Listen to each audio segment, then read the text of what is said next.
Alhamdulillah do'stlar, qaranglar, Allohim menga ham o'z baytini ko'rishga musharraf ayladi do'stlar. O'z baytini ushlashga musharraf ayladi do'stlar.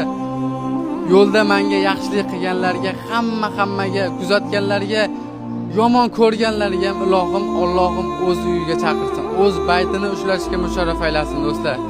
Endi ko'pchilik aytayapti, endi nima qilasiz? Siz video qo'ymasangiz zerikib qolamiz deyapti. Do'stlar qaranglar. Shu yerlarda bir niyat qildim. Xolis shu videoni komentiga kim bilan ko'rishishimni yozinglar.